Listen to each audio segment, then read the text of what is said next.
Amidst the deafening crack of RPG fire, frantic screams erupted from the radio. "We are overrun. Bravo is broken. Where is our air support?" Sergeant Miller braced for death in the blood-soaked dirt. Suddenly, heavy clouds parted, and a low, terrifying mechanical growl echoed through the doomed valley. The air in the officers' club at Shepherd Air Force Base was thick with the smell of spilled draft beer, stale popcorn, and raw adrenaline. It was drop night for the Euro-NATO Joint Jet Pilot Training Program, the most prestigious fighter pipeline in the Western world. Tonight, the top-tier graduates would select their airframes. Captain Evelyn Hayes sat quietly near the back of the room, nursing a glass of ice water.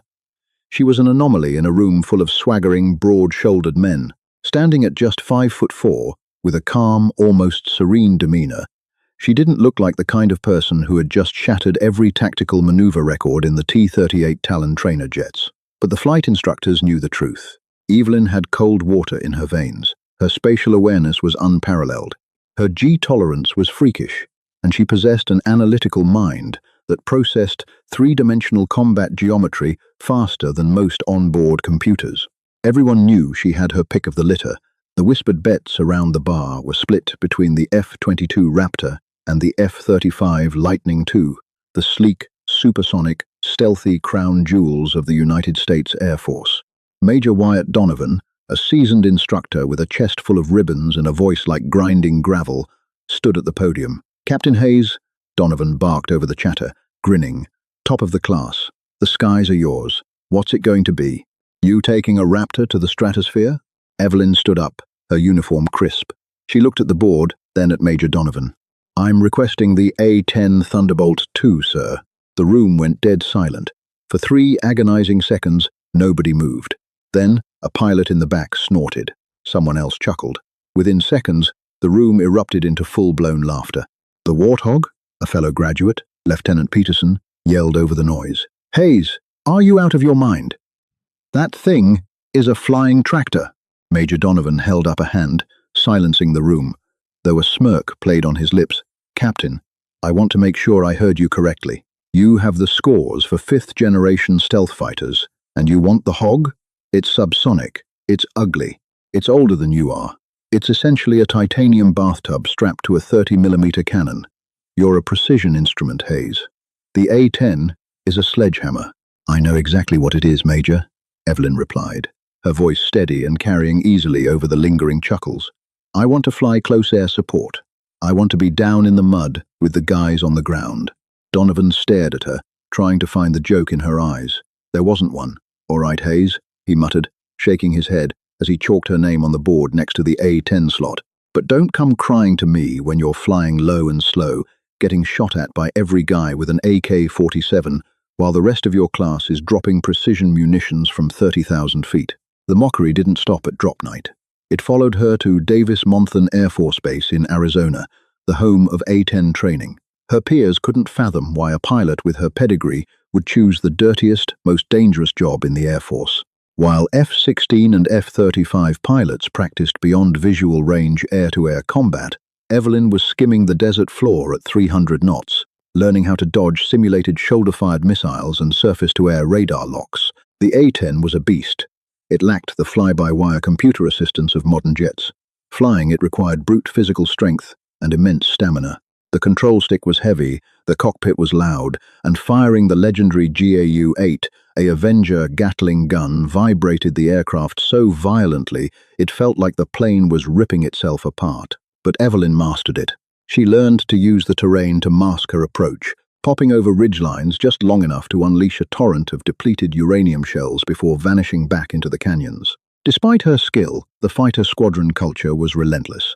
During her first deployment workup with the 354th Fighter Squadron, the Bulldogs, the guys decided it was time to officially name her. They gathered in the ready room, drinking coffee and swapping ideas. "She's too quiet," Peterson, who had ironically washed out of F-22S and ended up in A-10S alongside her, joked. "She looks like she belongs on top of a Christmas tree, not in a titanium tub taking ground fire." "How about Angel?" Major Donovan suggested, having transferred to the squadron as a flight lead. He chuckled, leaning back in his chair. because the minute she drops below 1,000 feet in actual combat, she's going to need a guardian angel to keep from getting blown out of the sky. She's too delicate for the hog. Evelyn didn't argue. She simply took a sip of her coffee, looked Donovan in the eye, and smiled politely. "Angel it is," she said softly. 2 months later, the 354th deployed to Bagram airfield in Afghanistan. The jokes about Angel continued in the mess hall. They thought she was a novelty. They thought she would panic the first time tracer fire snapped past her canopy. They had no idea what was coming.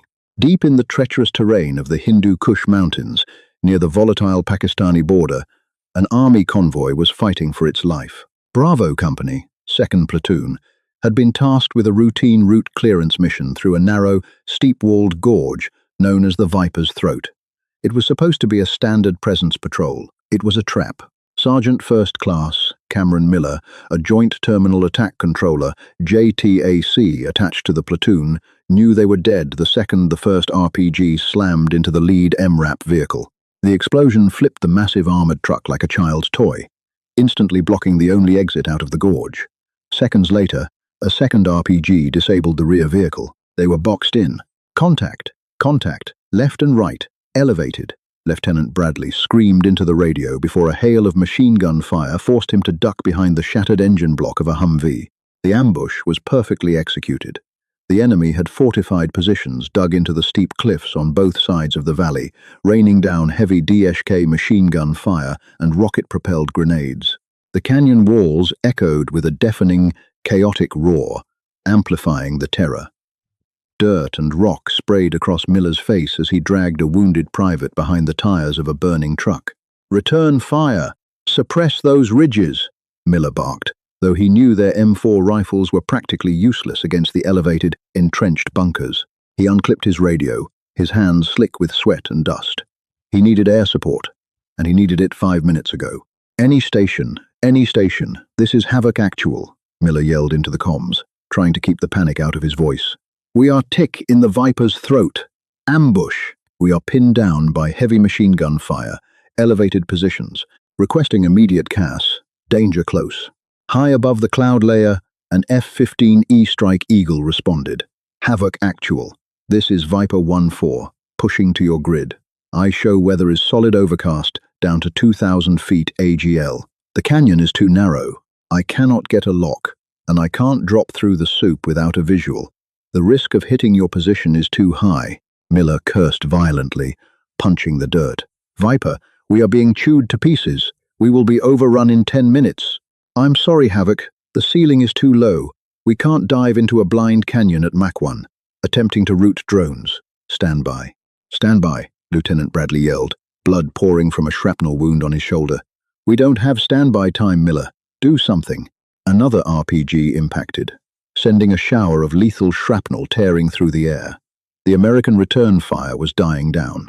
They were running out of ammo. The enemy fighters began moving down the slopes, preparing to close the distance and wipe out the survivors. Up in the overcast sky, cruising at 15,000 feet, Captain Evelyn Angel Hayes was flying a routine perimeter patrol with Major Donovan. They had heard the panicked radio traffic. "Havoc Actual. This is Angel 1-1. Evelyn's calm, almost soothing voice crackled over the radio. "I have your coordinates. ETA, 3 mics. Down in the mud." Miller pressed his earpiece in. He recognized the call sign prefix of the A-10S, but when he heard the soft, female voice, his heart sank. He looked at Bradley in despair. "They sent us a rookie." Miller gritted his teeth. "Some girl in the sky who's never seen dirt. We're dead. She's not going to come down here." "Angel 1-1, this is Havoc Actual," Miller shouted over the gunfire. "Do not drop blindly. I repeat, danger close. The enemy is less than 200 meters from our position up the canyon walls, and the cloud deck is thick. You will fly straight into a mountain." "Copy that, Havoc," Evelyn replied. There was no tremor in her voice. "Hold your positions." In the cockpit of her heavily armored A-10, Evelyn checked her weapon systems. The GAU-8 Avenger was spooled and ready. She had 4 pods of white phosphorus rockets and 2 500-pound JDAMs. "Angel, this is lead." Major Donovan's voice came over the internal squadron frequency, sounding tense. "The weather is absolute garbage down there, and the gorge is less than a mile wide. If you drop beneath those clouds, you won't have room to pull up. You'll be in a fishbowl with 100 guys shooting directly at your canopy. We need to hold and wait for artillery. Evelyn reached forward and flipped the master arm switch. The green lights illuminated her visor. Lead, if we wait for artillery, Bravo Company is coming home in bags, Evelyn said smoothly. I'm rolling in. Hayes, that is a negative. It's suicide. Abort, Donovan barked. Evelyn ignored him. She rolled the massive, ugly aircraft onto its side and pulled the throttle back. The A-10 dropped like a stone, diving straight into the thick, grey soup of the cloud deck. Inside the clouds, it was total blindness. Rain lashed against the canopy. The radar altimeter screamed at her as the ground rushed up at a terrifying speed. Pull up! Pull up! The automated voice warned. She kept the nose down, relying entirely on her instruments and her flawless internal map of the three-dimensional terrain. Below, Miller watched an enemy squad maneuver into a firing line just 50 yards away. He pulled his sidearm, knowing it was the end. He closed his eyes. Suddenly, the grey clouds directly above the canyon ripped open. A massive silhouette of grey titanium, shaped like a cross with twin engines mounted on the back, punched through the ceiling at 350 miles per hour. It was so low that Miller could clearly see the rivets on the fuselage and the massive, rotating barrels of the cannon protruding from the nose. The enemy fighters stopped, pointing their rifles up in shock. Evelyn lined up the reticle on the flashing muzzle bursts along the canyon wall. She squeezed the trigger on the flight stick.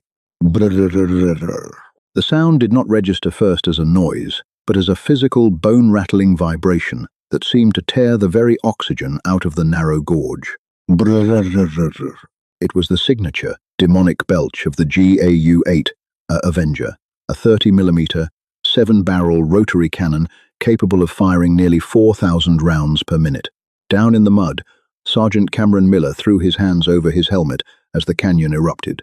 For a fraction of a second, a blinding line of white-hot tracer fire connected the nose of Captain Evelyn Hayes's A-10 Thunderbolt II directly to the entrenched enemy positions on the eastern cliff face. The impact was cataclysmic.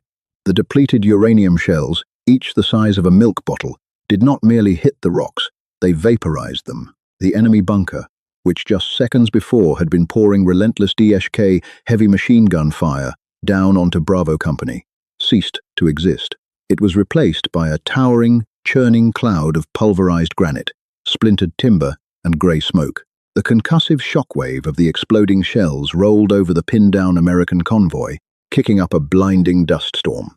Evelyn was pulling 4 Gs as she hauled the heavy control stick back into her lap. The canyon walls were so tight that her wingtips seemed to brush the jagged rocks on either side. Inside the cockpit, the violent recoil of the massive cannon shook her entire skeletal structure.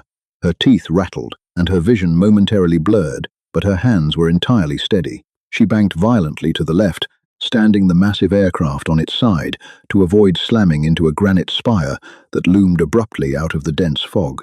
Angel 1-1, good hits, incredibly good hits, Miller screamed into his radio, coughing through the thick cordite smoke filling the valley floor. The despair in his voice had vanished, replaced by a surge of pure, unfiltered adrenaline. Enemy position neutralized, but we have multiple contacts re-engaging from the western ridge. They are moving down the slope. Copy, Havoc, Evelyn's voice returned. Her tone was terrifyingly calm, devoid of the panic that usually accompanied an active firefight. Coming around for a second pass. Keep your heads down. High above the cloud layer, Major Wyatt Donovan was circling helplessly in his own A-10. Hayes, pull out of there!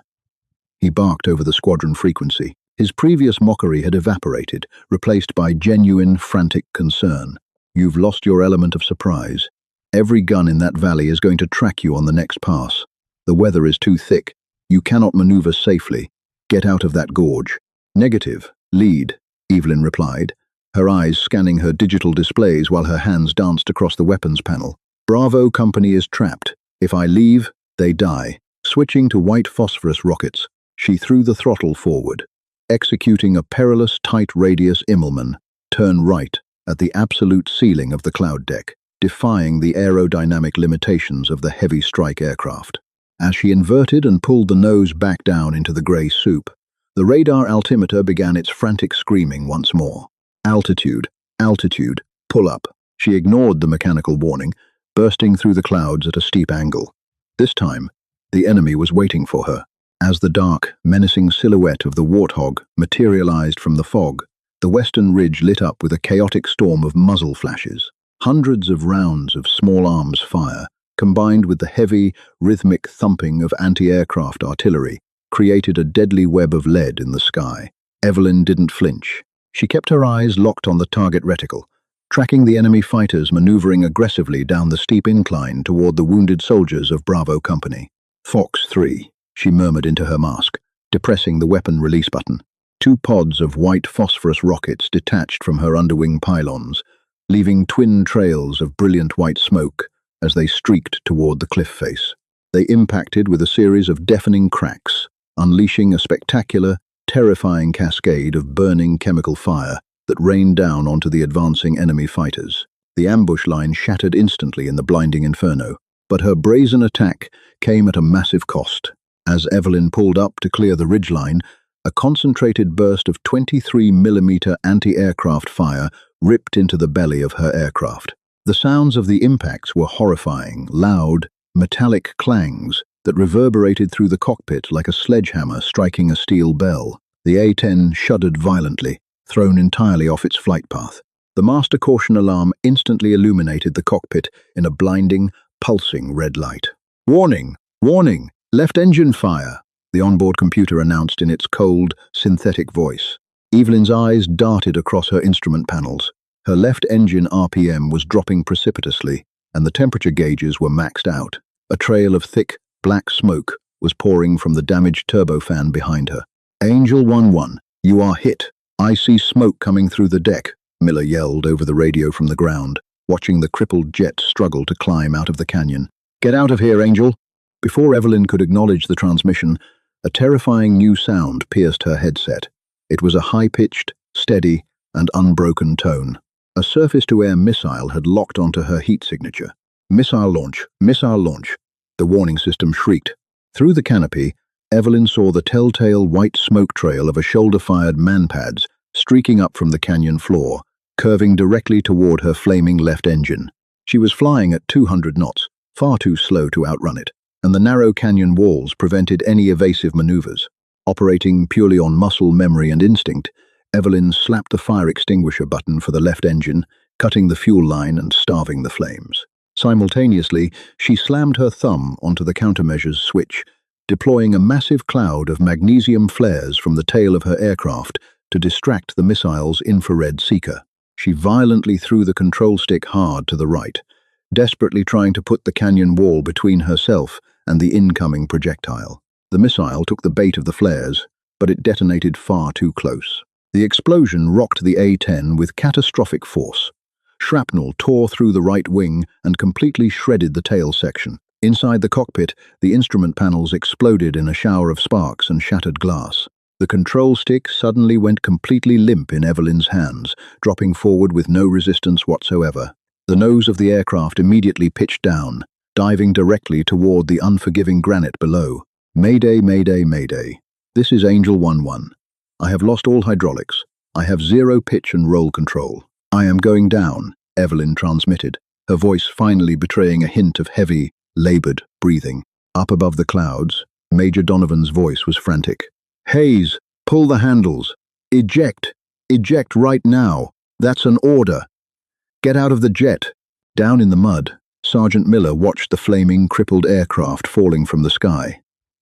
His heart stopped. The pilot, who had just risked everything to save them, was about to be pulverized into the mountainside. But Evelyn Hayes was not done fighting. "Negative on ejection. Lead," Evelyn grunted, her hands flying across the damaged console. "Bravo Company is still taking fire from the valley floor. I'm not leaving them." The A-10 Thunderbolt II was designed with a unique, incredibly robust, fail-safe mechanism born out of the brutal lessons of the Vietnam War. When all hydraulic fluid bled out and the electronic flight computers completely failed, the pilot could engage manual reversion. This system disconnected the hydraulic actuators and physically linked the flight stick to the control surfaces via a complex system of steel cables and pulleys. Flying a 30,000-pound aircraft filled with bombs and fuel, using nothing but raw mechanical leverage, was akin to parallel parking a semi-truck with no power steering while plummeting toward the Earth at 300 miles per hour. It required immense, brutal physical strength. Evelyn slammed the manual reversion switch. She gripped the heavy control stick with both hands, planted her boots firmly on the rudder pedals, and pulled back with every ounce of physical power she possessed. Her muscles burned, her jaw clenched tight, and a sharp cry of exertion escaped her lips. For 3 terrifying seconds, the aircraft continued its fatal dive. The jagged rocks of the valley floor rushed up to fill her entire canopy. Then, agonizingly slowly, the nose began to rise. The steel cables groaned under the immense tension. Evelyn's arms shook violently as she fought the extreme aerodynamic pressure. She hauled the heavy aircraft out of its dive, a mere 300 feet above the ground, the roar of her single remaining engine echoing like thunder across the battlefield. "Havoc, actual, this is Angel," Evelyn gasped over the radio, her breathing ragged and heavy. "I have regained manual flight control. I am coming around for one final pass. Mark the final enemy position." Miller could not believe what he was hearing. "Angel, you are severely damaged. Your left engine is gone. Your tail is shredded. Get out of here. We can handle the rest." "Mark the target, Sergeant," Evelyn commanded, her voice slicing through the chaos with absolute authority. "Red smoke," Miller yelled, throwing a smoke grenade toward a cluster of boulders where the last remaining insurgent fighters were pinning down Lieutenant Bradley's squad. "Target is 50 meters north of the red smoke." Evelyn fought the control stick, using her entire body weight to force the crippled warthog into a wide, lumbering turn. The physical toll was agonizing. Every tiny adjustment required her to wrestle with the mechanical cables, fighting against the dead weight of the right wing, which was riddled with shrapnel holes. She lined up the nose of the warthog with the billowing plume of red smoke. She had no targeting computer. The heads-up display was shattered. She was flying entirely by sight, using the grease pencil marks on her canopy windshield to estimate the trajectory. "Guns, guns, guns," she whispered. She squeezed the trigger. The GAU-8 Avenger roared to life one last time. A devastating torrent of 30mm rounds tore into the boulder cluster, completely annihilating the remaining enemy fighters in a deafening crescendo of explosive force. The ground fire immediately ceased. The valley fell eerily silent, save for the crackling of burning wreckage. "Target destroyed. The valley is clear. Havoc," Evelyn transmitted, her voice exhausted. "I am RTB." She didn't wait for a response. She wrestled the aircraft into a slow, agonizing climb, breaking through the dense cloud layer and emerging into the blinding, brilliant sunlight above. Major Donovan flew his aircraft alongside hers, inspecting the damage. When he saw the state of her jet, his jaw dropped behind his oxygen mask. The left engine cowling was completely blown away, exposing the blackened, melted turbine blades. The fuselage looked like Swiss cheese, riddled with hundreds of bullet holes. A massive chunk of the right-wing elevator was simply gone, torn off by the missile blast. "Angel," Donovan said softly, his voice trembling with a mixture of shock and profound awe. "I don't know how that thing is still in the air. You are a ghost. Divert to the emergency strip at Jalalabad." "Negative. Lead," Evelyn grunted, her arms screaming in pain as she constantly fought to keep the wings level. "I don't have the gear control for a short field landing. I need the long runway at Bagram. I'm taking her home." The flight back to Bagram Airfield was a grueling, hour-long test of absolute endurance.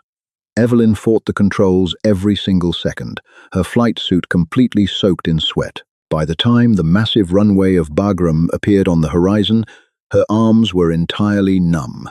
"Bagram Tower, this is Angel 1-1. Declaring an in-flight emergency," Evelyn called out. "I have lost all hydraulics. Left engine is dead. Severe structural damage. Attempting a manual reversion landing." The base crash alarms immediately began to wail. Fire trucks and medical ambulances rushed onto the tarmac, lining the runway with their lights flashing in the desert sun. Evelyn pulled the manual emergency landing gear release handle. A loud mechanical clank echoed through the floorboards. The 2 main wing gears dropped down and locked into place, but the nose gear remained jammed inside the fuselage, the hydraulic line completely severed by anti-aircraft fire. "Tower, nose gear is jammed. Prepare for a spark shower. I am coming in hot."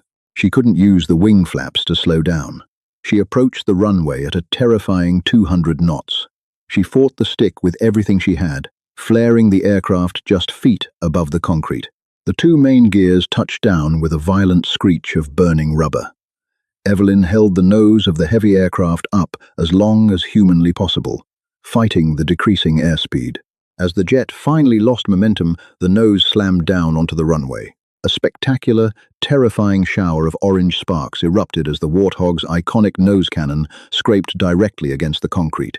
The agonizing sound of grinding titanium echoed across the entire base. The aircraft skidded wildly for 3,000 feet, drifting dangerously toward the edge of the tarmac before finally grinding to a violent, shuddering halt. Crash crews instantly swarmed the crippled aircraft, spraying the smoking fuselage with heavy white foam. The canopy was manually cranked open from the outside. Captain Evelyn Hayes slowly unbuckled her harness. She pushed herself up, her arms shaking violently from the immense physical exertion. Her flight suit was soaked with sweat, her face pale, her breathing shallow. She climbed down the ladder, swaying slightly as her boots finally touched the solid concrete. Major Donovan, who had landed immediately behind her, sprinted across the tarmac. He stopped dead in his tracks when he got a close look at the catastrophic damage to her jet. It was structurally impossible that the aircraft had made it back. He looked at Evelyn, the woman he had mercilessly mocked, the pilot he had deemed too delicate for the Warthog. He slowly raised his hand and offered a crisp, perfectly sharp salute. "Captain Hayes," Donovan said, his voice thick with emotion, "I have never seen flying like that in my entire life. It is an absolute honor to fly on your wing." Evelyn returned the salute, her expression tired, but remarkably serene. "Thank you, Major. It's just part of the job." 3 days later, heavily bandaged and walking with a slight limp, Sergeant Cameron Miller and the surviving members of Bravo Company walked onto the flight line at Bagram. They bypassed the polished fighter jets and walked straight toward the massive maintenance hangar where the wreckage of Angel 11 was being dismantled. Evelyn was standing near the wing, drinking a cup of coffee, staring at the destroyed engine. Miller stopped in front of her. He looked at her small stature, her quiet demeanor. It was almost impossible to reconcile this calm woman with the absolute titan of destruction that had saved their lives in the Viper's throat. "Captain Hayes?" Miller asked, pulling off his patrol cap. "That's me, Sergeant," Evelyn replied, offering a warm, genuine smile. Miller took a deep breath. He didn't offer a salute. Instead, he stepped forward and extended his hand. "They told us a Warthog saved us," Miller said, his voice cracking slightly as he remembered the terror of the canyon. "But my men and I, we know the truth. We know we didn't get saved by a Warthog. We got saved by an angel." Evelyn shook his hand firmly, her eyes reflecting a quiet, unbreakable strength. The laughter from the officers' club was dead and gone forever. She had requested the dirtiest, most dangerous job in the sky, and she had mastered it. She wasn't just a pilot anymore. She was a legend. If you were captivated by Captain Hayes' incredible courage and her jaw-dropping display of skill in the A-10 Warthog, show your support. Smash that like button to honor the real-life resilience of combat pilots who risk everything to bring our troops home safe. Don't forget to share this thrilling story with your friends and fellow aviation enthusiasts. Subscribe to our channel right now for more pulse-pounding, true-to-life military narratives and epic tales of heroism.